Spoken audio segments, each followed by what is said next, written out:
Nos es grato compartir con usted recursos espirituales para su edificación personal. Bienvenido a su canal.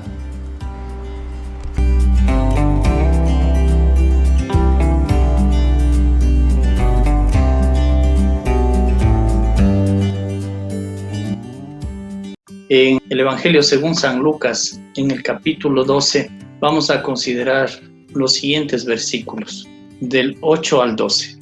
Dice la palabra de Dios: os digo que todo aquel que me confesare delante de los hombres, también el Hijo del Hombre le confesará delante de los ángeles de Dios. Mas el que me negare delante de los hombres, será negado delante de los ángeles de Dios. A todo aquel que dijere alguna palabra contra el Hijo del Hombre, le será perdonado, pero al que blasfemare contra el Espíritu Santo, no le será perdonado. Cuando os trajeren a las sinagogas y ante los magistrados y las autoridades, no os preocupéis por cómo o qué habréis de responder o qué habréis de decir, porque el Espíritu Santo os enseñará en la misma hora lo que debáis decir. En primer lugar, los versos 8 y 9 habla de confesarle a Jesús delante de los hombres. Las amenazas de los fariseos, de los escribas y de los intérpretes de la ley estaban causando temor y miedo en los discípulos. Y Jesús ya les dijo: no teman a los que pueden solamente matar el cuerpo. Teman a Dios, les dice. O sea, no deben temer a los hombres. Luego les dice que no se preocupen de ninguna circunstancia de la vida, porque Dios tiene el control de todas las cosas. Y ahora Jesús les dice: no debemos ceder a las presiones de la gente. ¿Para qué? Para que nuestra fe se transforme en una fe privatizada. Entendemos que la fe es personal, eso es de cada uno de nosotros. Pero privatizar la fe significa es aislarnos de la gente y no dar a conocer acerca de nuestra fe, de lo que creemos. Y esto tiene dos consecuencias. La una es que cuando callamos por amenazas, por presión, porque no queremos ser mal vistos por la gente, no queremos ser excluidos de los círculos familiares, de amigos, de compañeros de trabajo, nos da temor y miedo decir que somos seguidores de Cristo. Lamentablemente, la consecuencia inmediata es de que el reino de las tinieblas se extiende, se expande más, que nos hacen callar. Y la consecuencia, lógicamente, es de que el reino de los cielos se estanca, se paraliza. Pues Dios lo que quiere es lo contrario, que se expanda, que se extienda, que avance el reino de los cielos aquí en la tierra, el conocimiento de la verdad, el conocimiento de la luz. ¿Para qué? Para vencer las tinieblas, para ganarle a las tinieblas, por medio de usted y por medio de mí. Entonces no tengamos temor, no tengamos miedo de lo que el hombre puede amenazarnos o de las presiones externas. Debemos seguir adelante, debemos confesar nuestra fe, porque dice: si no le confesamos nosotros aquí al Hijo del Hombre delante de las personas, dice, Él no nos confesará delante de los ángeles de Dios, la presencia de Dios. Y si le negamos, dice, delante de los hombres, Él también nos negará. Esta es la consecuencia. En los versos del 10 al 12 habla del Espíritu Santo. Dice: a todo aquel que dijere alguna palabra contra el Hijo del Hombre le será perdonado, pero al que blasfemare contra el Espíritu Santo no le será perdonado. Cuando os trajeren a las sinagogas y ante los magistrados y a las autoridades, no os preocupéis por cómo o qué habréis de responder o qué habréis de decir, porque el Espíritu Santo os enseñará en la misma hora lo que debáis decir.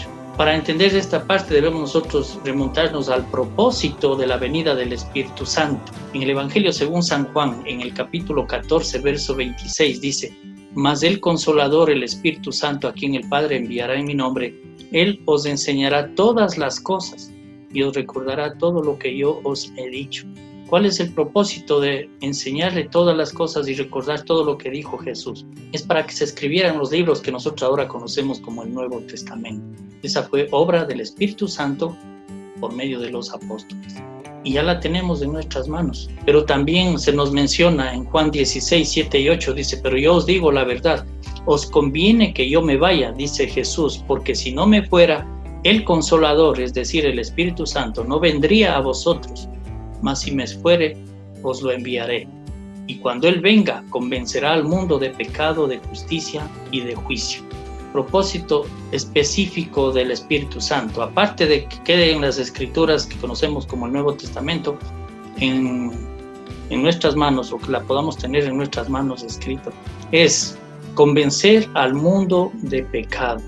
sin convencimiento de pecado, ¿cómo puedo yo saber mi condición espiritual? Este es el trabajo del Espíritu Santo, y a través de las Escrituras, a través del Nuevo Testamento, llegamos a la conclusión de que nosotros somos esclavos del pecado. Y conociendo esa condición mía y sabiendo que no puedo por mis medios, por mi capacidad, por mi intelecto, no puedo liberarme de la esclavitud del pecado, entonces ahí entiendo la necesidad de Cristo. Y este es el plan de redención, que nosotros podamos ser liberados de la esclavitud del pecado por medio del Evangelio. Este trabajo hace el Espíritu Santo. Y entonces, si nosotros no escuchamos la palabra de Dios, si nosotros nos negamos a escucharla, o si rechazamos frontalmente la palabra de Dios, lo que estamos nosotros es terminando una condición de no perdón. Y no es que Dios no quiera perdonarnos, es que nosotros rechazamos esa bendición. Y a esto se refiere. Pero lo que les dice a los discípulos en los versos 11 y 12 es: cuando os trajeren a las sinagogas y ante los magistrados y las autoridades, no os preocupéis por cómo o qué habréis de responder o qué habréis de decir. ¿Por qué? Porque el Espíritu Santo os enseñará en la misma hora lo que debáis decir. Esta es una asistencia personal para los discípulos, para los seguidores de Cristo, de que aun si están en situaciones difíciles, como en este caso, entregados a las sinagogas o entregados a los magistrados, a las autoridades, el Espíritu Santo continuará obrando y seguirá trabajando para poner palabras en defensa de sus siervos, de sus seguidores. ¡Qué bendición! Jesús trata de animarles a sus discípulos y decirles no solamente que deben poner valor y no ceder ante las amenazas y ante el miedo o el terror que la gente pueda infundir en sus vidas.